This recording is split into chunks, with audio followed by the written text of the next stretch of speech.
Ladies and gentlemen, good morning.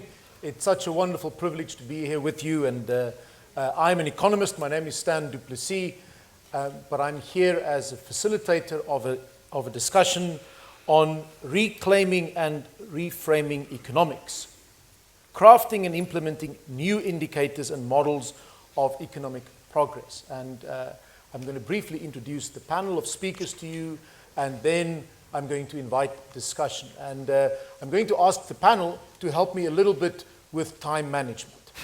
David Korten is going to be our lead speaker, and David has indicated to me that he's going to take 20 minutes.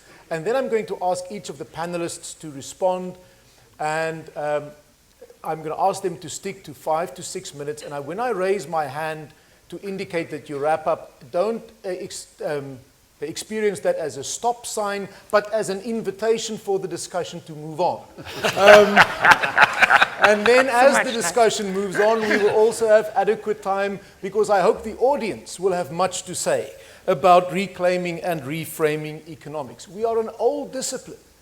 250 years ago, so Schumpeter taught us, the first school of economists, the physiocrats, generated the first economic model, Dr. Kney's famous tableau économique. It was a wonder of the age. The Marquis of Mirabeau said that in the history of humankind, there were only 3 truly great inventions: the control of fire, the invention of the written word, and the tableau économique. This was to solve all the problems of Ancien Regime France. I don't have to tell you that the first of the 2 inventions were more lasting in their impact. So we have learned as economists that our models, though wonderful they may appear at any point in time, are open to criticism and should be open to criticism. When I was a student, the wonderful Jeff Harcourt sent me off to read some correspondence of Joan Robinson, who, as you know, in the 1920s and 30s herself contributed much to the revitalization of microeconomics. And the particular work that I read, as I discovered a postcard in that correspondence from Piero Sraffa to her. Piero Sraffa, a famous Italian economist, and also a famous critic of economics from the inside. And they clearly had an argument the previous day about whether a sensible modern economics is possible. And so Piero writes this postcard to Joan, and he says, yesterday I didn't mean that serious economics isn't possible. What I meant is that modern economics has become as serious as the church in the Middle Ages, and nothing is as serious as that. Today we are going to hear from one of the most serious critics of modern economics, David Korten. You're familiar with his work, especially his wonderful book, When Corporations Rule the World. And you also know that David knows economics from the inside as a former professor at the Harvard Business School. So we are going to hear a criticism of modern economics from one of its leading critics. And then we're going to get responses from a wonderful panel. David Ndii is a PhD from Oxford. He has had an impactful career of economic policy advice, both in his native Kenya as well as in Rwanda. He has set up an impactful economic think tank in Kenya with a very constructive impact on economic policy, with a welfare implication in Kenya. So we look forward to hearing from David. Kaddu Sebunya, one of the leading conservationists within the African context.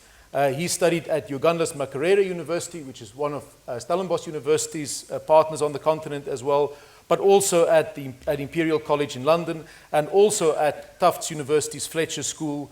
And he has spent a career to bring the African voice to the global discourse on conservation and development.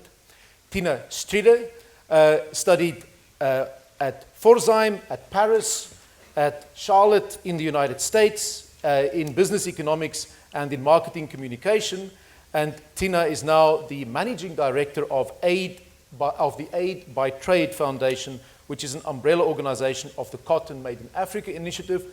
But it's also important to note that Tina is a member of the supervisory board of the World Futures Council. And then I'm very delighted to welcome Nat Ware, who is a recent PhD in economics from Oxford, and he is going to give us a perspective from a more recent graduate school experience in economics, who is now also practicing economics in an entrepreneurial way. So I'm going to ask David to lead us through his presentation, and then we're going to work with the panel. Thank you very much, David, and what an honor to have you here. Thank you. So I want to come back and set the stage just slightly. This, of course, is all part of the Club of Rome conversations that we've been having the last few days. And my presentation is part of this frame of starting out with the planetary emergency, that we are a species in deep crisis, and I'll say a little bit more about that. But out of that is the presumption that our human future depends on transitioning to a new civilization, a fundamentally different way of living than how we live now. Then the piece that I'm working on specifically is that in order to navigate that transition and to live in a way that is consistent with the requirements of that new civilization will require a fundamentally different economics than the one that we now teach and practice. So my major thing in my presentation will be the framing of that new economics. The other piece of that puzzle is the idea of a new finance, which recognizes that we have to have a fundamentally different way of thinking about what money is, how we create it, and how we use it. So those are the pieces, and that's where mine fits in. And I want to just begin by thanking Rampella for her role in bringing us all together, and I know she's very sad that she cannot be with us. I share that sorrow. She's an extraordinary woman. And one of the things I've already learned from this experience of participating with her in the Club of Rome meetings and in trying to deepen my own understanding of the background in South Africa, is an appreciation for what an extraordinary human being she is in terms of her wisdom and her depth of caring and concern and basic humanity. Now, part of what I have learned since coming here is that actually the characteristics that I have come to so admire in her are also general characteristics of those people who are indigenous to this place on earth here in South Africa. And I know that Rampella's thinking runs to a recognition that we as Westerners have gone out to the world to educate the world's uncivilized, uncultured people in our Western ways. And some of us are just beginning to wake up to the fact we from the Western world, if we're going to make the transition to this new civilization, have to start learning from those indigenous people and figure out how they have developed this sense of community, their relationships with Earth, and done this in a way that brings out a depth of humanity that we have basically lost. Now, the starting point for my particular journey here is, I assume that most of you know that the Club of Rome is best known for the 1972 study warning the world of collapse of environmental systems in the report called Limits to Growth. It used a sophisticated computer model to demonstrate that continuing trends in growing population and consumption would lead to the depletion of essential resources and the ultimate collapse of essential Earth systems beginning in the 21st century and playing out throughout the 21st century. And of course, what we're experiencing right now is exactly what those models predicted. We can argue about the details, but the fundamentals are in fact.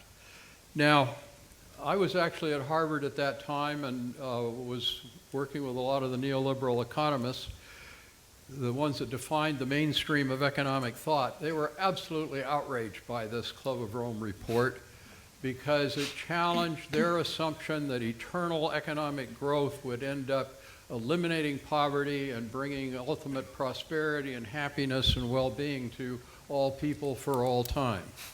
And of course, the predicted collapse that's playing out with devastating consequences for most of humanity is not limited to climate change. Its collapse includes intolerable harms to soil, water, forests, every environmental system on which our existence as a human species depends. These harms are accommodated by extreme and growing inequality, which in turn drives the failing credibility of our dominant institutions. And we all see every day this playing out in all of these dimensions. Now, the overall environmental damage is summed up by the estimates of the Global Footprint Network that humanity now consumes at a rate 1.7 times what Earth can sustain. Consuming at 1.7 times what Earth can sustain. Now, what that means is that everything over 1.0 is actually coming at the expense of destroying the regenerative systems that we count on to maintain the health of Earth and to maintain our health and well-being. Now, there are some people who are benefiting very much from this growth. According to Oxfam, the world's 27 richest billionaires now command financial assets greater than those of the poorest half of humanity. So you've got 27 people on this side with financial assets equal to 3.9 billion over here. Now, whatever you think about inequality, I think we can all agree that that is massively too much. Many now talk of a collapse of civilization as we know it. Others, including myself, foresee potential self-extinction of the human species. It's not going to happen just right away, but that is the path that we are on. The status quo cannot be sustained. The alternative to extinction is transformation. And this is where the good news comes in. The existential crisis thus creates an existential opportunity. We can fulfill a long-denied human dream of a civilization that works for all people and the whole of Earth's community of life. We have nothing to lose at this point by risking all in a bold attempt to achieve what many may view as an impossible dream. Finding our way will require the guidance of a new economics grounded in the reality of our true nature as living beings born of and nurtured by a living Earth. Everybody recognize that? I mean, these are not just kind words. This is our fundamental reality, which both much of our science and our economics have fundamentally denied. And that is a major reason why we're in deep trouble. So my goal this morning is to reframe a new economics that explains the failure of neoliberal economics and points the way to an economy for a new civilization. As you probably all know, economics comes from the Greek word ekonomia, meaning household management. Earth is the common home or household that we humans now share with all Earth species. An economics based on realistic assumptions will help us manage our relationship with one another in nature as a household, as a community of living beings, to secure the well-being of all. The toolkit for that management will almost certainly include money, but money only as a tool, not as the economy's driving purpose. And that's a fundamental issue in terms of understanding our crisis. Neoliberal economics ignores our dependence on Earth's community of life. It measures economic performance by the rate of GDP growth. It values people on Earth only for their market price and for their contribution to growing GDP. Now, if you look closely at what GDP measures, we find two things. One, it measures growth in aggregate marketized human consumption, no matter what that consumption is or how valuable or destructive it is. The other is it counts the monetization of relationships. If you're taking care of your own children or growing your own food, it doesn't count. But if you're buying it from a supermarket and hiring your children out for care to some daycare center, then that counts.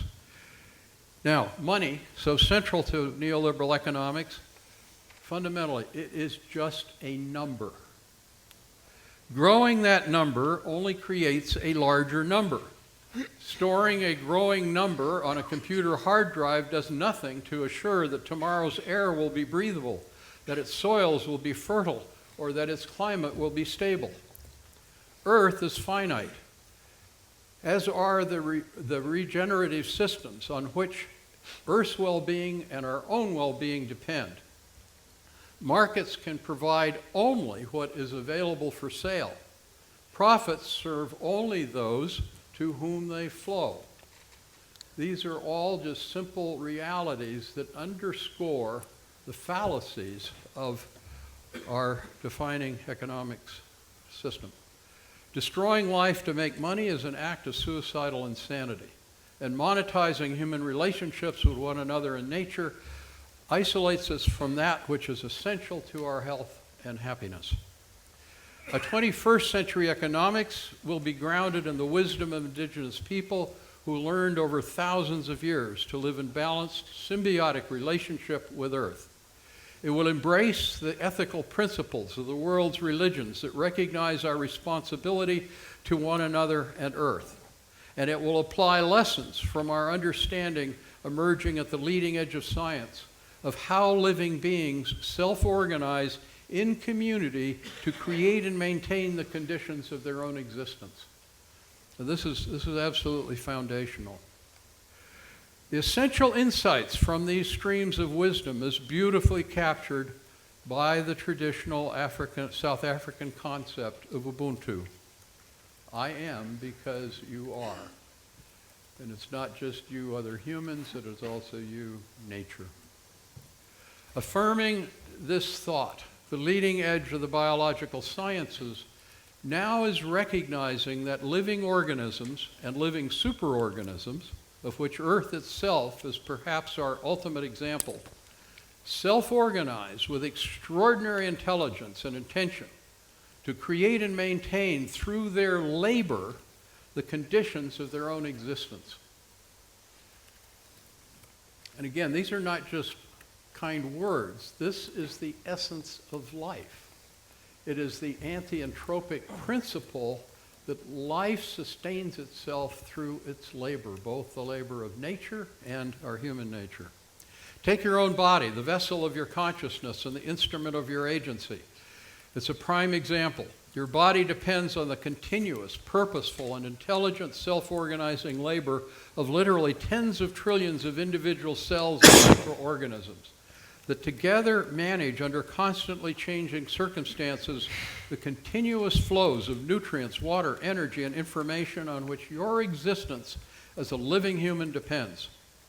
This complex, continuous labor takes place beyond the awareness and control of your conscious mind, which leaves your conscious mind then free to concentrate on managing your body's interactions with the external world. And these external relationships are the ones that we've got to learn to manage to bring in balance with the rest of the system. Now think of the similar processes by which Earth's countless species self-organize through local and global processes to create and maintain the regenerative processes that bring Earth to life. All over Earth, interconnected local communities of diverse species engage in the continuous exchange of energy, nutrients, water, and information to regenerate soils, aquifers, streams, rivers, sequester excess carbons, toxins, and other waste, capture, utilize, and share solar energy, purify air and water, and stabilize the climate amid constantly changing external temperatures and available supplies of nutrients, water, energy, and information on which life depends. You begin to get this into your mind, and you begin to appreciate what an extraordinary thing life is. just absolutely unbelievable when you get down to the depth of this. In healthy living communities, all beings have agency, and that agency comes with a shared responsibility for the well-being of all. It is the way of community, it is the way of life. And life accomplishes these extraordinary feats, get this, with no equivalent of the human institutions of money, government, corporations, or law. Imagine that. Imagine that. Now, you may realize indigenous people basically did the same thing without those same institutions. Now, I don't think we're going to get rid of those institutions, but we need to reduce our dependence on them significantly and do much more of our organization as communities. Now, one of the reasons we're in trouble has been an extraordinary campaign led by neoliberal development economists to separate people who lived in their traditional communities, separate them from the land, and make them dependent on money, on paid jobs, and so forth, generating profits for global corporations. And, my wife Fran and I, we worked for roughly 30 years in international development, living in Africa, Asia, and Latin America. And it took us a long time to break through in our consciousness to see exactly what was happening. But once you ultimately begin to realize that the whole of that economic development enterprise was based on breaking down people's living relationships with one another in nature, you begin to wake up and it's horrifying. How can humans be so stupid? And this is partly what we have to rebuild and recapture. Now, I want to take you very quickly here, the bit of time I've got left. I've outlined 8 principles of an economics for the 21st century. And these are kind of the applied level that I want to share with you very quickly here. Principle 1, indicators. We need to evaluate economic performance by indicators of what we really want to accomplish. Now, isn't that kind of odd? We should evaluate the economy based on the results we really want. And what we really want is the well-being of people and planet. So we want well-being, not growth in GDP, which, as I noted earlier, is a measure of growth in aggregate marketized consumption and the monetization of relationships. Principle 2, resources. Use available resources, including our labor, only for that which benefits life. It should be fairly straightforward. But what that means is we would eliminate war, we would eliminate dependence on automobiles, financial speculation, planned obsolescence, chemical agriculture, and advertising that promotes consumerism. So we've got a lot of areas where we can actually reduce consumption while increasing well-being, and that needs to be a fundamental frame of the new economics. Principle 3 is ownership.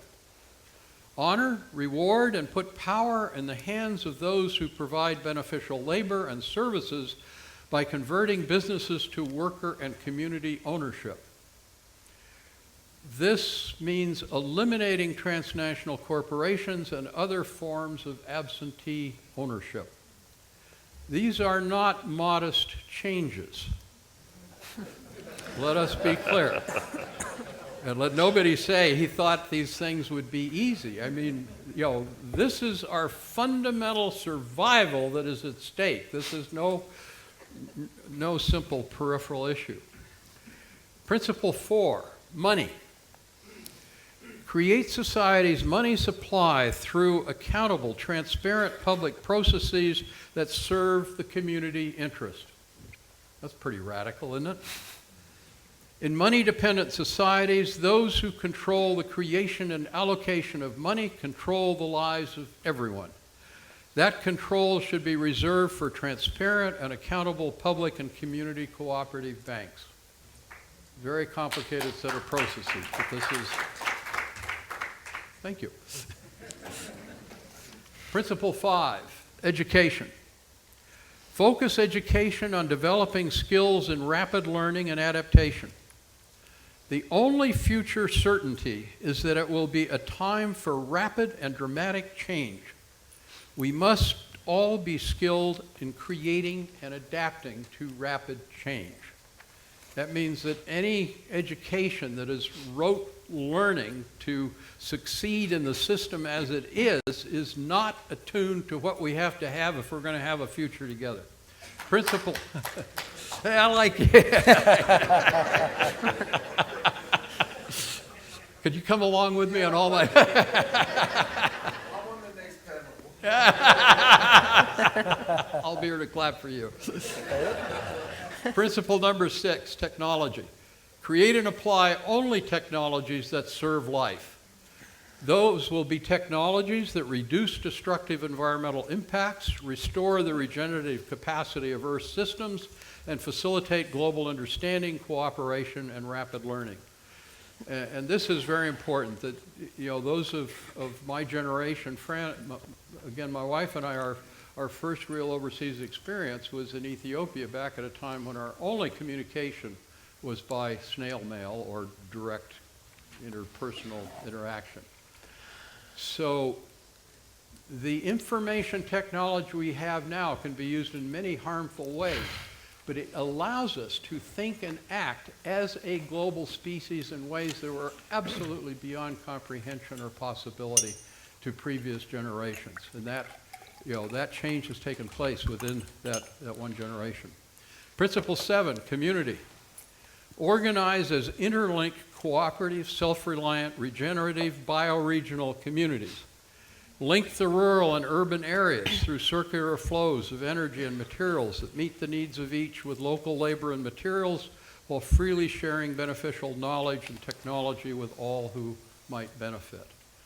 So the fundamental issue here goes very deep, because what we've been increasingly doing is organizing around transnational corporations.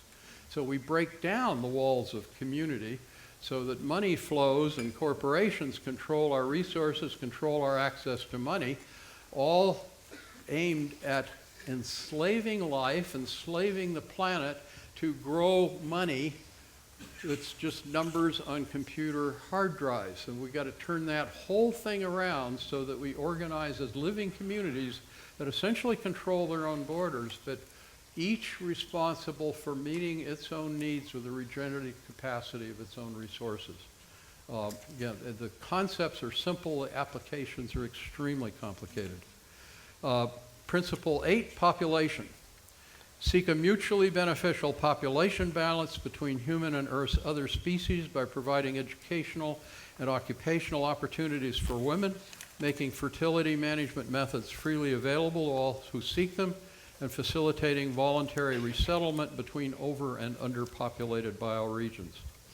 Again, simple concepts, very complicated application. But by applying these 8 principles, we will reduce our dependence on money, break up the structures of corporate control, and rebuild community and the structures of environment consistent with contemporary needs and the potentials of modern knowledge and technology. The principles of a 21st century economics frame a policy agenda that contrasts sharply in every respect with those policies that are now in place most everywhere in the world. Hope for the transformation lies in the vision of a possible world. A world of life, love, beauty, and creativity. And it is time to craft a new economics that can guide us in developing the culture and institutions of a new civilization based on material sufficiency and spiritual abundance for all. Ubuntu. I am because you are. Together we live, in isolation we perish. There are no winners on a dead earth. Thank you.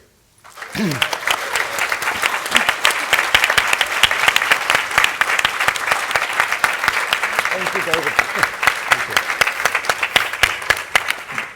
you. We're going to have some comments from the panelists now, so I'm going to ask Tina to respond first. And we're going to get 5 minutes each to respond. I'll help with my hand.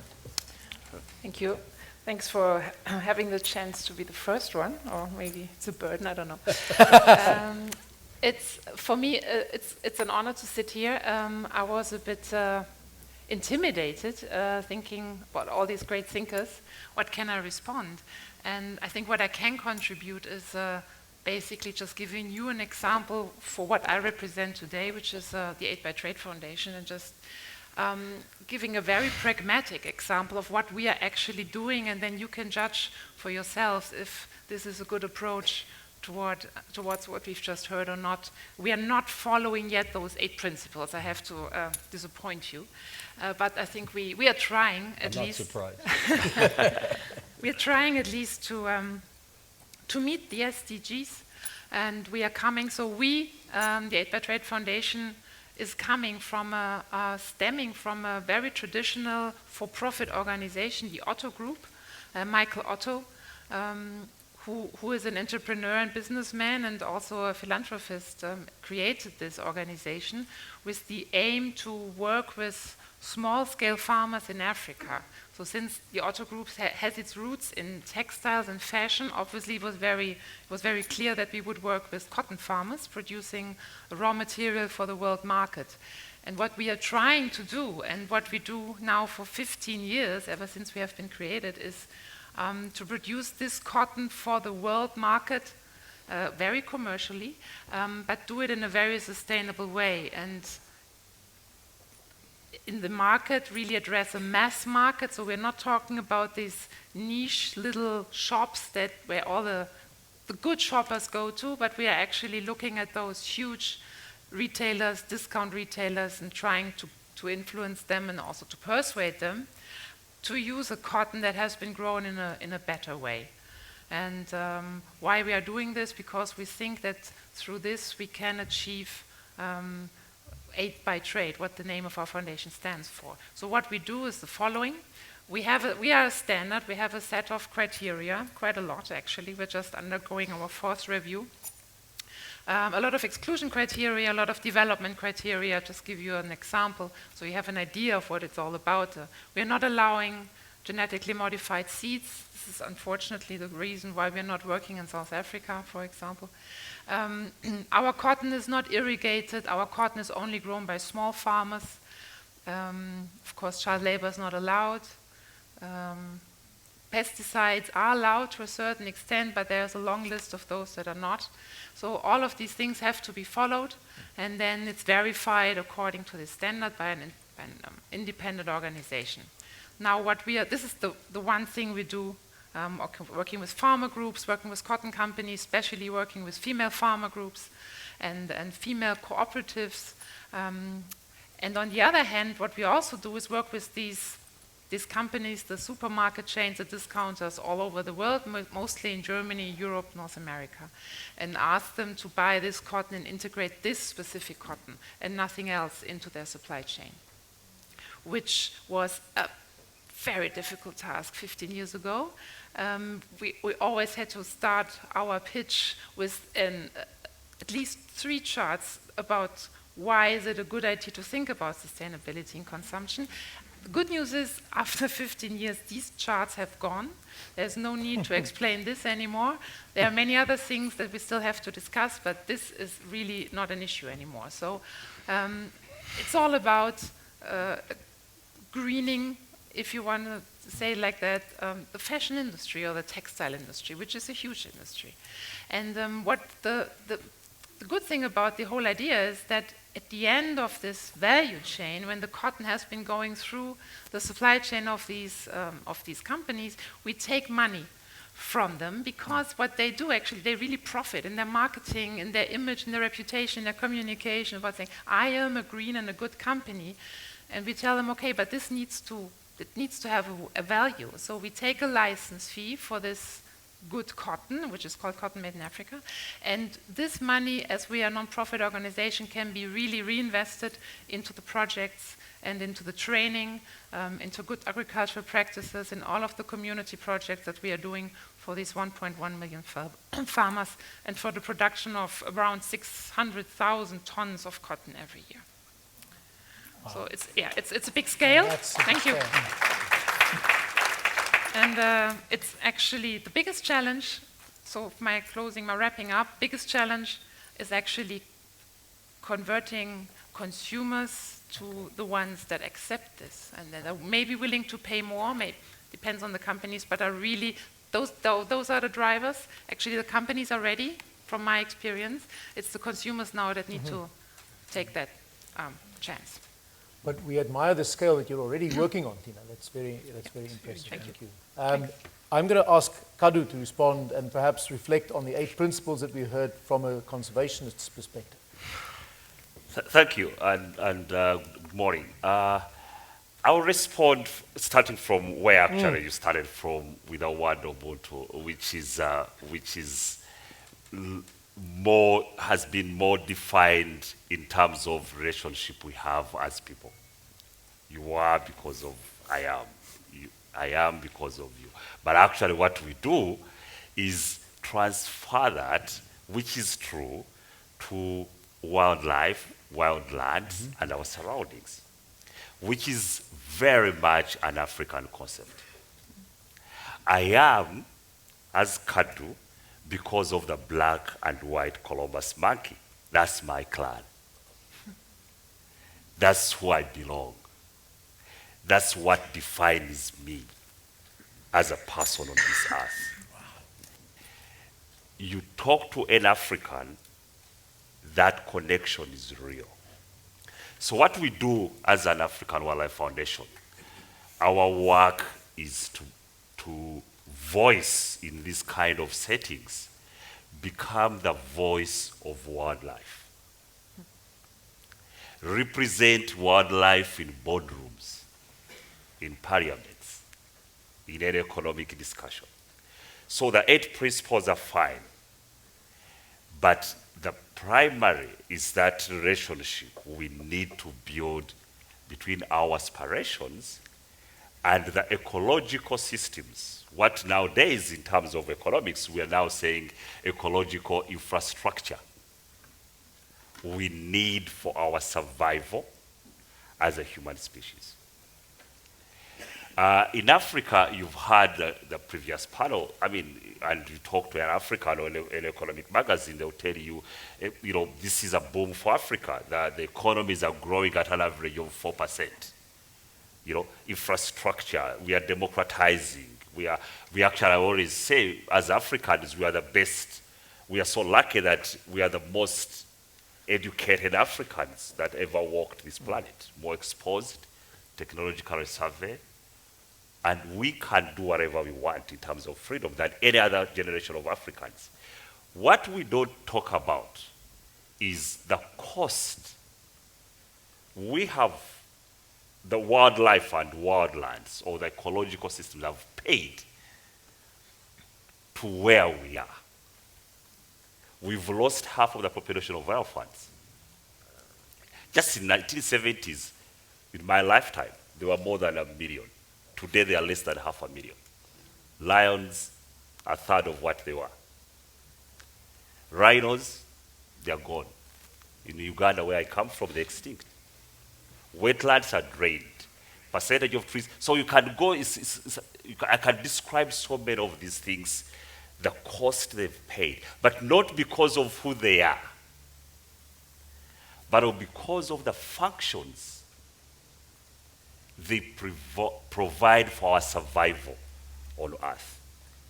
70% of our cities depend on water sources that are in national parks. Our agriculture is rain-fed, more than 90%.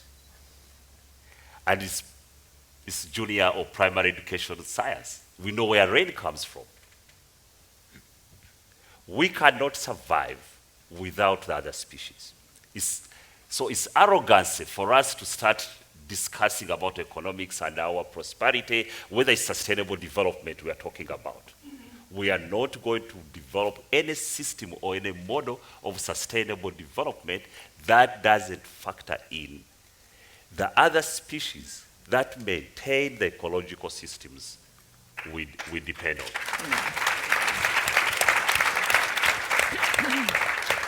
The idea that as Africans, that we are the only Africans, but the mountain gorillas are not Africans, that African elephants are not Africans, and therefore we are building systems, whether it's economical or political or social systems, that don't factor in other Africans on this continent is stupid. So a lot of the work we do is construct that narrative. And the economists are now telling us, especially the World Bank recently, that our wealth, that is our wealth too. Our wealth is not in minerals, as we've been told by capitalists. Our wealth on this continent is above the ground. It's these resources that nobody has. If we can bottle an elephant, it will be the next Coca-Cola. We just have to figure out what that means in economic terms. So the principles are right, but I think the infrastructure, the discussion around them, and the relationship using Ubuntu is what needs to be paramount. So that decisions we make, whether it's global or Africa where we only work on this continent, are so much about the decisions we are going to make in relation in the space. If we are going to create urban centers, what does that mean for space for other species? If we are developing our agriculture, what kind of negotiations are we going to have with other species to survive on this continent? Your hand is up. There we go. I'll stop there. Thank you. Yeah. Kaddu, thank you very much.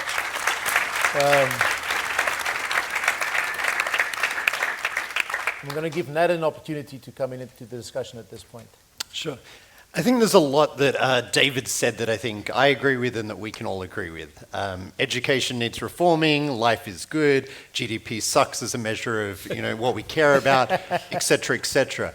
On the issue of GDP, as part of my PhD, I also invented a new measure called Ndii, discounted expected national income, that addresses some of the problems you mentioned and takes into account the long-term environmental impacts.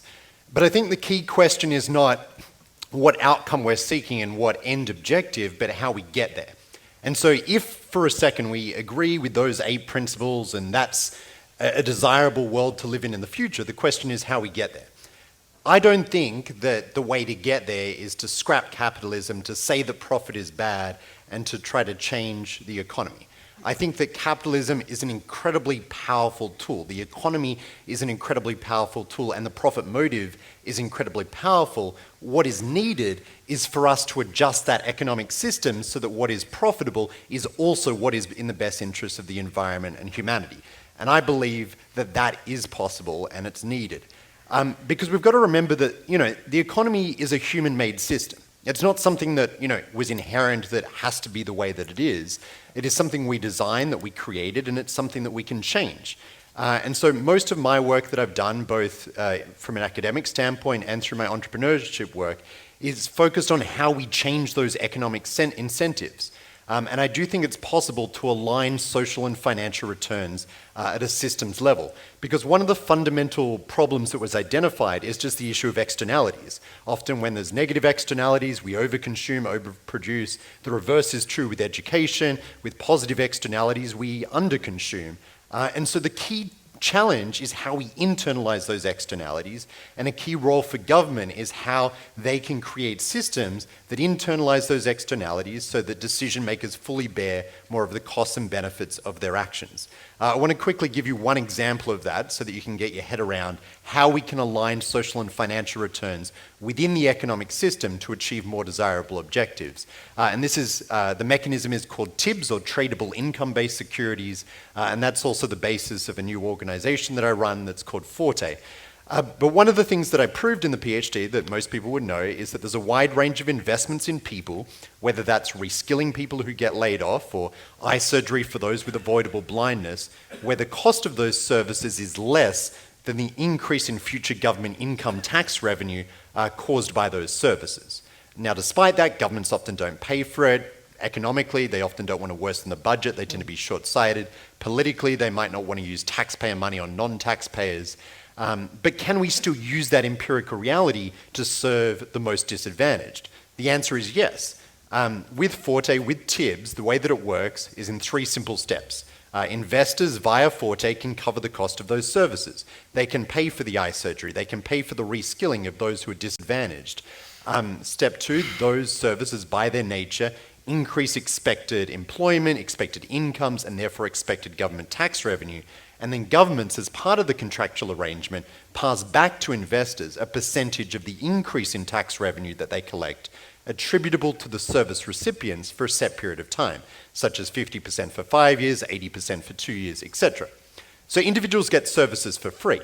Disadvantaged individuals don't pay for education, don't pay for healthcare, they just pay the usual tax rate. Governments get to help disadvantaged people without worsening the budget, and there are ways to guarantee they never bear risk and never lose out. And investors get to both make a lot of money and do a lot of good. There's perfect alignment of social and financial returns. And investors are incentivized to ensure that the people who are most disadvantaged receive the best healthcare, the best education, because that ultimately increases their profits. So that's what I'm doing at the moment. We've launched in Europe, we're launching in Australia and New Zealand, and hopefully then we'll move to Africa and launch here as well. But that is just one example of how we can design new market mechanisms to actually achieve the objectives that we want. And I would argue that rather than sort of viewing the economic system as something that is set in stone and something to be sort of criticized, let's view it as something that's malleable. Let's view it as something that can be designed and changed. And yes, let's know what objective we want, but let's use the tools in our toolkit. And many in this room do, in their toolkit, have that focus on finance. They have that investment capability. And yet, let's use that. But let's do it in a way that doesn't require a trade-off, but where there is that perfect alignment. Because I think only when there is that alignment and that lack of trade-off can we truly use the capital in the world to achieve the desirable objectives that we want. So that's my take on this. Thank you very much, Nate.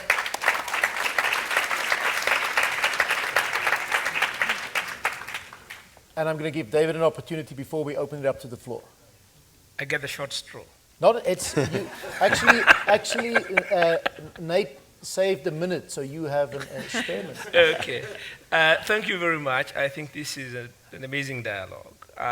I'm so glad I was asked to speak on the theme of the conference, or at least I can have the theme of the conference, which is bringing the African experience, as opposed to economics. Because I would have nothing to say about economics because I agree with everything he said. We are on the same side of economics. So I am going to speak about the an African experience. And you will allow me to read, because it's not my comfort zone, so that I don't ramble. I will read my notes. Otherwise, I would ramble a lot about things which are not my regular comfort zone. I do want to start by saying that the comment on the theme of reclaiming and reframing economics, that I think that with a bit more clarity on what we mean by the new economics or reclaiming economics. That's my sense of reaction. Because I see 3 overlapping areas that can cause miscommunication, and I think it's important that we be alive to them. There is economics, the discipline, which is referred to here as neoliberal economics, and I'll think about that. That's one sort of line of thought. There is the economic system, and here I hear sort of the reference mostly to what I personally call predatory capitalism. Predatory capitalism. Predatory capitalism. That's the thing that the grievance that we have with the economic system. There is ideology. There's economic ideology. I think political economic ideology. And this is why I actually think that the tag neoliberal fits more appropriately than in the first group. And this is the ideology of growth, materialism, consumerism, because it's an ideology, not something that economics dictates. But I understand when I was in school that is the goal of both capitalist and socialist sort of ideologies. They only differ is the means of how you achieve the most amount of consumption. So clearly They socialism... both centralize. Yes, they both centralized, they did both the same thing. So when you talk about capitalism, there are people who think that socialism is an alternative, and it isn't, because its goals are the same. But that's just my comments on the conceptual framework of reclaiming economics. Now I can talk about what I think the African experience brings to bear on the subject. And I'll start by sort of quoting two Africa's political sages, one who's still alive, one who's dead.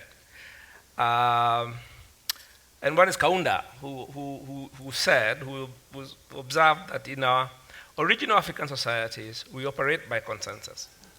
An issue was talked about in a solemn conclave until such a time an agreement could be achieved. And Nyerere record the same thing by saying, in African society, the traditional method of conducting public affairs is by free discussion. The elders sit under the big trees and talk until they agree. In my Gikuyu culture, the consensus building is mediated by something we call kihoto. Kihoto is a noun. The verb kohota means to win. Kihoto translates to that which persuades. And we evaluate whether something is kihoto based on two tests: the test of reason, the facts and the logic, and that moral ethical test, that whether it is right or just or equitable or fair. So when people sit down to resolve a dispute, we say, Usharia kihoto, we are looking for that which will persuade everyone. So we are looking for fairness, we are looking for a just outcome. That's what we sit under a big tree to do. So a Kikuyu disputation ends when everybody agrees that in the kihoto we have arrived at the just, fair, agreeable outcome. I think it is fair to say that the dominant alternative to this African way of conducting public affairs is competition. Other than this consensus building and cooperative way of doing this, dominant alternative, which I think we're struggling with, is competition. And when I mention competition, it is tempting to think only of economic or market competition, but in my observation, it is in fact less problematic. When I'm driving in a little market towns in my country, we often stop to buy fruits by the roadside, bananas and all sorts of things. And these women traders mostly rush to sell you the bananas. It's not unusual to hear the traders call another to come and sell their bananas. So I find a customer and I call my competitor, tell please come and sell. So why do we do this? I think what they're doing is trying to be equitable, because even as they compete for customers, they are, after all, members of one community. In fact, they're often blood relatives and in-laws. So we are endowed with the capacity to compete cooperatively. That is Ubuntu economics. Yeah? So you can't compete, but you're members of the community. So competition per se is not the problem. Yeah. There's something else which is a problem. What is the problem? You're not trying to destroy your competitor. Exactly. Competition is a problem when it's about power, in my view. That when I win, I dominate you. It's a quest for dominance.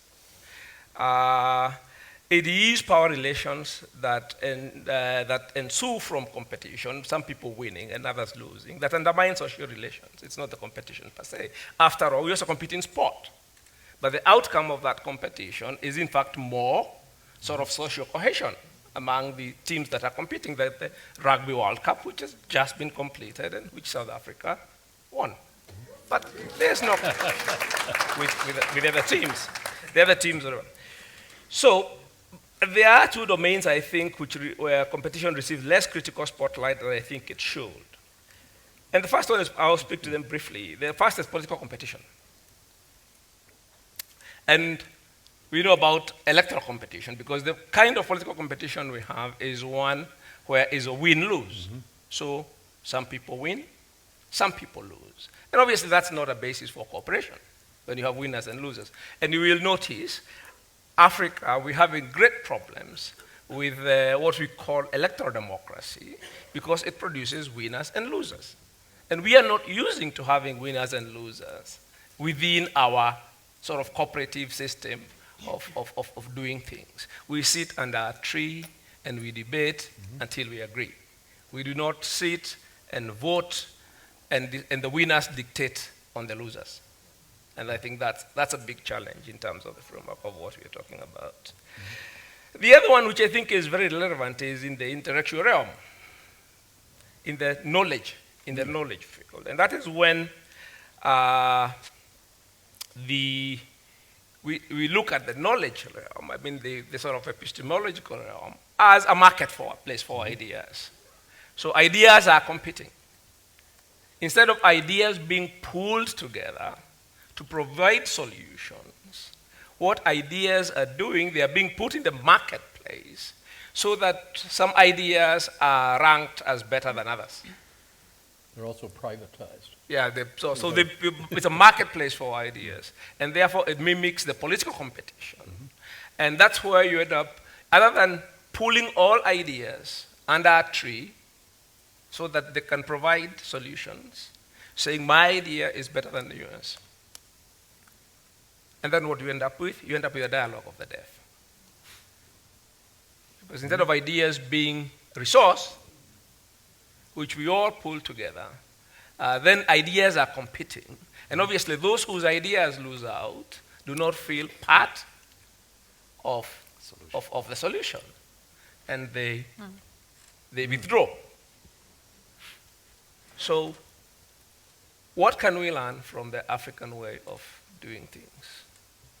I think the question we want to ask ourselves, even as we have this, we talk about reframing economics, are we talking about pooling our ideas with even economists who disagree? Or are we talking about winning the argument? So is this about ideas as resources, or is it about power? I think that's the question that the African sort of way of worldview brings, I think, to this conversation. Thank you very much for listening to me. David, thank you very much.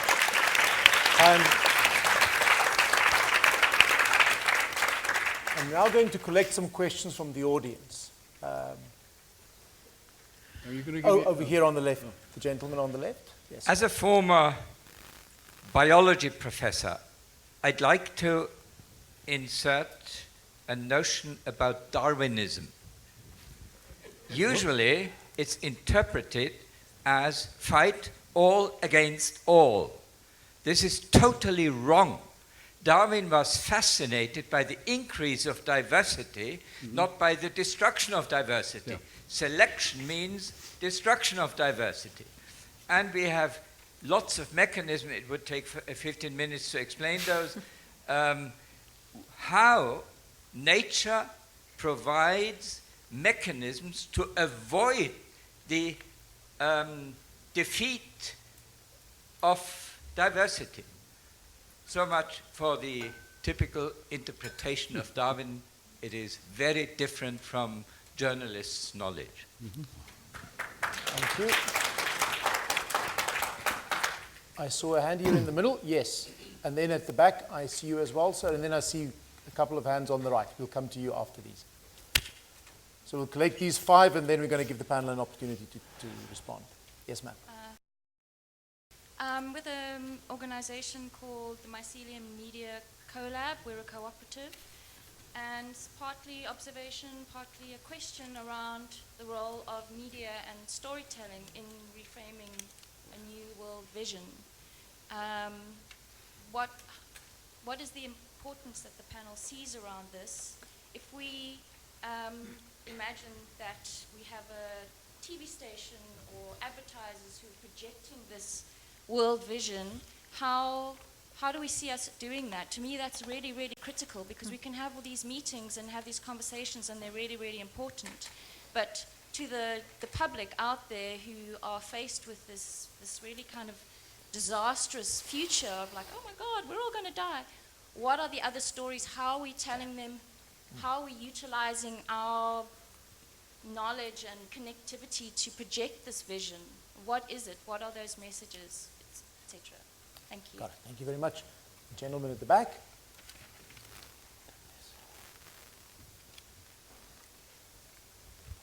Professor du Plessis. The conversation this morning reminded me of the incredible experiment that played itself out in the Western Cape, and especially the city of Cape Town the past 2 years around the water crisis.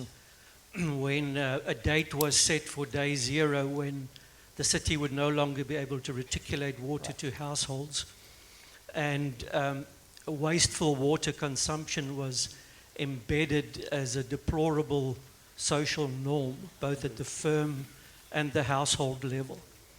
And water consumption dropped to such an extent, and recycling of water increased to such an extent that day 0 never happened.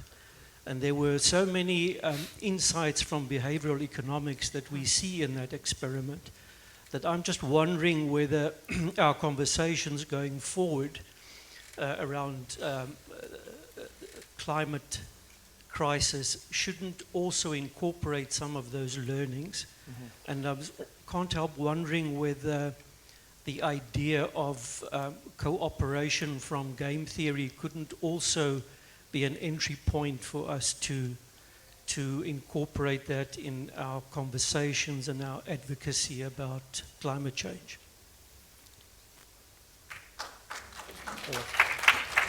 Thank you very much for that question, which in my own personal experience really resonates. We were absolutely grappling with those questions last year, especially this time. Here on the right, yes. I just wanted to find out, especially from David, in terms of realizing these 8 points of well-being economics, if there is a body that you've come across, or if there's a way, how do we realize that? And is it about collecting different organizations, different groups that are already working towards that? I mean, I've been trying to research for myself, where do I put my own energy? Where do I put my time? And I mean, I've come across something called Wellbeing Economy Alliance, or We All, and maybe if you speak to that, I'm not, okay, that's a thumbs up. But I don't know if there are others out there, who do we turn to join? Who do we join when we're wanting to become a part of this? Okay, really practical question, and yes. Hi, thank you. I'm an organic farmer, and I just wanted to thank you, David, for invoking the indigenous voice. And as one, I wanted to share something with you, or I wanted to suggest the thought that for some of us, civilization collapsed in 1652. And we've already survived it. For some of us, we already had system collapse.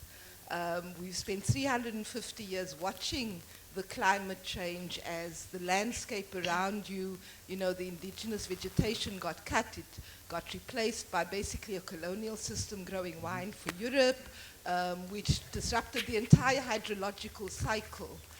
What I'm trying to say is, for us, climate change and system change were not yesterday things. And from that, we have garnered a wisdom. I mean, there's a way to think of colonialism, slavery, and genocide as a giant lab experiment set up not by nature but by humans, designed to weed out everybody but the smartest, the luckiest, and the fastest. So those of us who are still surviving have a wisdom around resilience and adaptation. And what I'm wanting to suggest is the voices that are included and the voices that are excluded, the voices that speak from the podium and the voices that speak from the floor, and the voices that are in the kitchen washing up dishes, the voices that are given power and the voices that are silent is not an irrelevant factor to survival. Thank you. Thank you.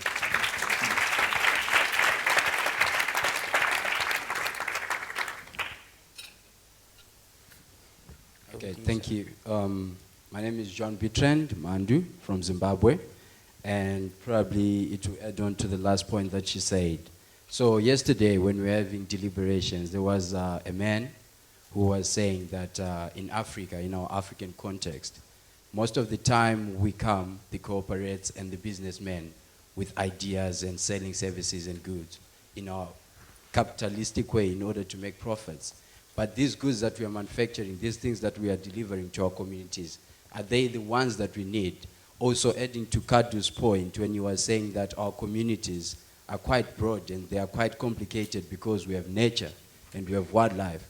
So at times we bring upon some things that might not be relevant and we think we are providing for them rather than not engage the community to produce for themselves. Maybe they are the ones that know what they need, that they know the community, what can sustain the community.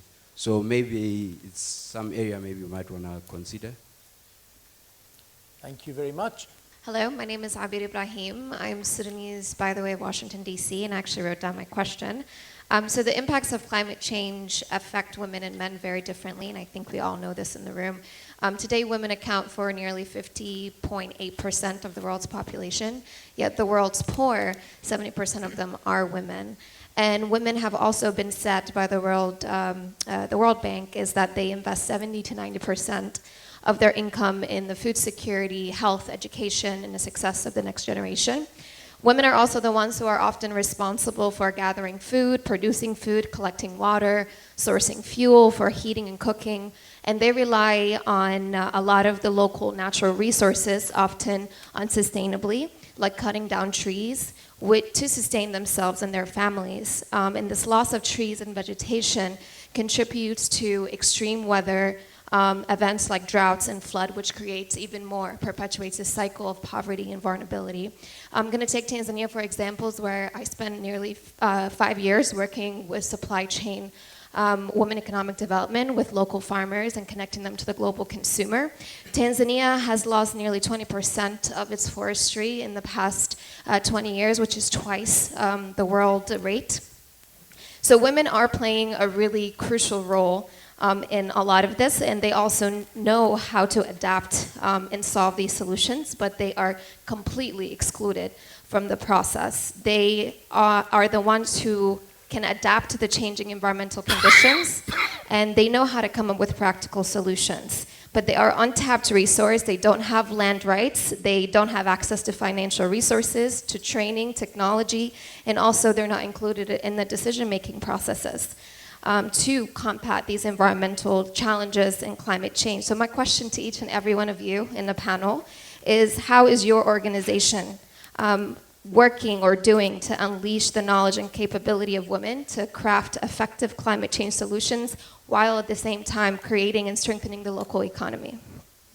Thank you very much. It's a topic that's clearly stirred the desire to share in the conversation, and a number of you pointed out that we have sources of experience and wisdom out there in our societies that we should draw on systematically. I'm going to ask the panel to respond. I'm going to ask David to go last so that you can respond also to the responses to your initial input. So I'm going to look to the panel to see who would like to go first. Tina. I would like to answer specifically to two questions.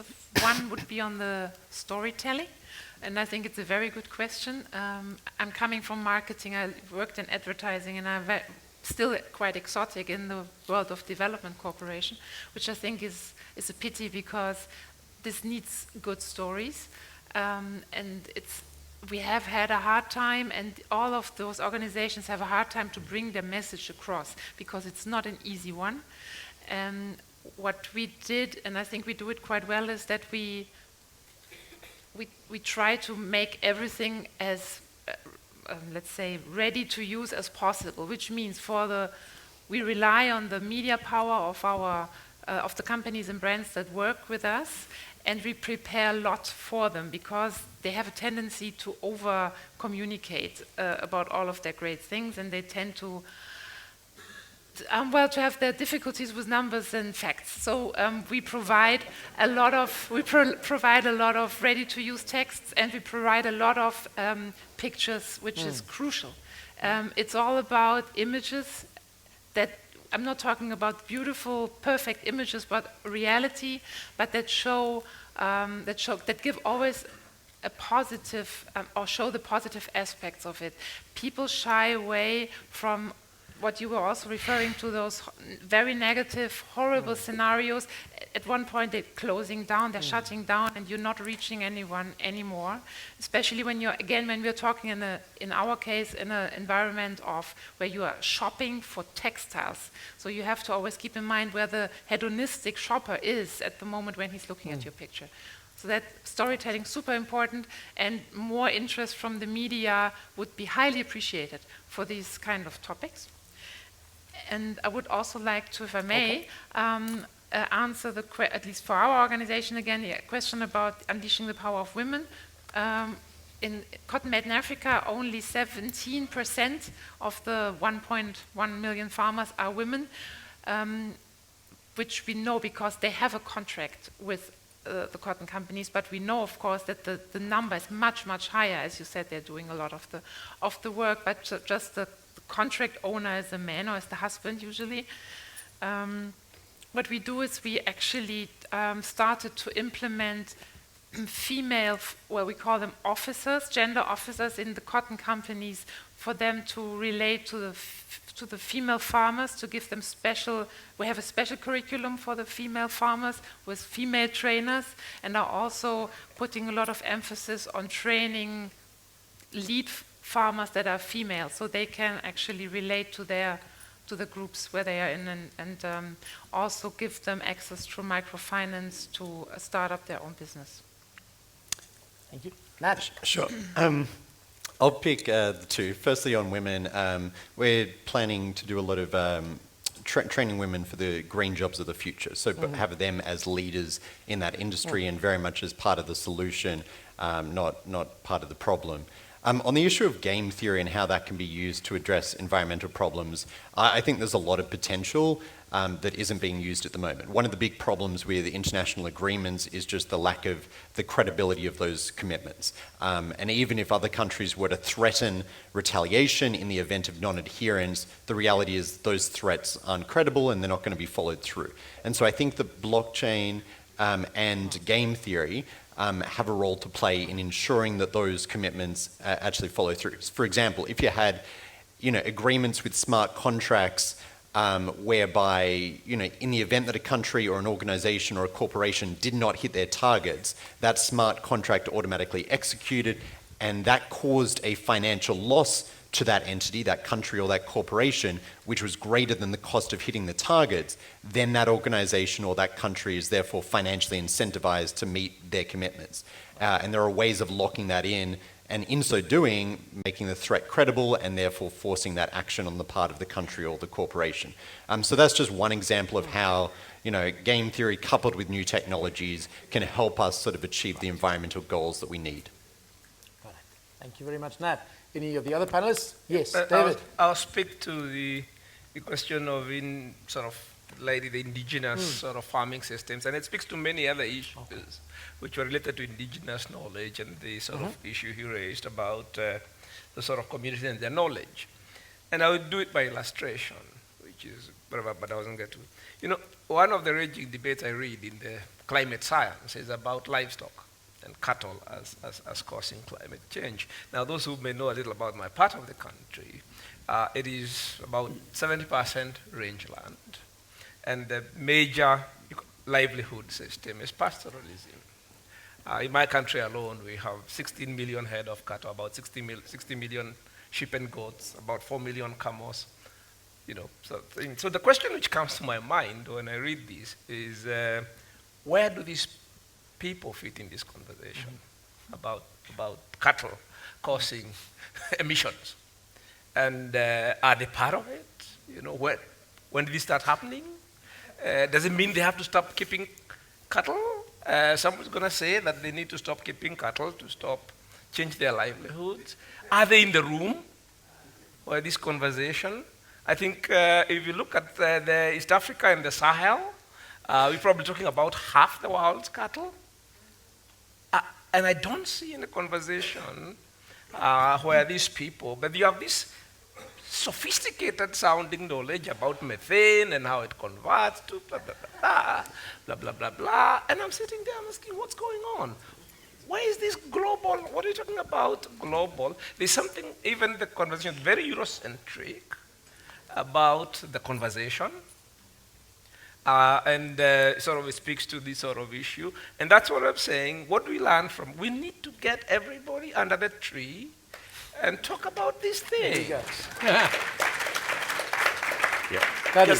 Yes. Just very quickly, I mean, the issue of women, we cannot be successful unless our business is developing systems that manage natural resources well. The women are the managers of these resources, so they are targeted and they are the power behind a lot of the work we do. But most importantly, especially for this continent, they are the managers of almost 70% of our population in Africa, the young people. The women are the managers of the largest population in Africa, and therefore the attention and they are resourceful in terms of their work. I just want to say one quick thing about the media. Not so much in response to the question, but the media's responsibility on this continent. Many times, a big part of the challenges we have faced is the voice from other continents on this continent. There is absence, total absence, the ideas David is discussing. Where is this in the media? There is no attention to Africa's voice. There is an attention, whether it's African economists or scientists or communities who are doing very well in terms of what are the experiences. That's a responsibility that is completely absent from media's organizations present on this continent. They're amplifying lessons, voices from outside this continent. That's a responsibility I would like to see the media take on. Thank you very much. David, now the final word to you. and good luck. Yeah, just put it all together. Yeah, very interesting conversation. I guess out of this, my suggestion, I love what the two of you were talking about in terms of traditional wisdom, ways of solving problems, ways of organizing, and so forth. I've long felt that the world would be in a very different situation if, after World War II, breaking up of colonization and so forth, instead of having the neoliberal economists come in and how do we disrupt everything local and make it our way, he said, well, what is in place? What are the people's resources? What are their needs? Is there anything that we could add that would help? Some of our modern public health technology, immunizations would be helpful. Maybe there's some other things to be helpful. But keeping the best of the structures in place and making sure that control remains local and domestic. Now, what you want to be really careful of is the World Bank comes in and says, we'll give you a loan to develop your health system. Okay, now what are you getting when you get that loan? You're getting foreign exchange. What are you going to buy with that foreign exchange? Foreign goods. Very often that will be used to buy weapons or buy vacations for your elites or whatever, whereas the actual expenditures are local domestic expenditures that you could have paid for yourself. And be aware, if the only thing you're missing in your country is money, your central bank can print it. That's no big deal. That's instantaneous. That's nothing at all. There are constraints of labor, there are constraints of skills, there are constraints of natural resources, but money should never be the ultimate constraint for society. Now, you also got to be careful. Well, another thing to recognize, and this is where I think your initiative is wonderful, but I don't understand why you're not concentrating on producing fibers for domestic clothing and domestic industries and domestic use. Because, again, the only reason to really focus on the exports is to get foreign exchange to repay that loan to the World Bank. The strangest thing ever in my mind was the idea of getting African farmers to grow food for export. Well, what's the most important thing that Africans need to start with? They need food. So why aren't we concentrating on what are the ways to increase the productivity of African farmers so that they create their living and other Africans are eating? I mean, these are pretty simple, straightforward stuff. Now, the other thing to be really careful of is the person that says, well, we can structure the capitalist system so that we capitalists can make really big fat profits while serving your needs. And one of the things to keep in mind is whenever you're creating a system that is focused on maximizing returns, financial returns to people who already have money, is that solution is going to increase the concentration of financial wealth and power. Sorry. And that I'm very sorry. I know you want to respond, but you're going to have to respond over the African lunch. So the Africans now have to eat.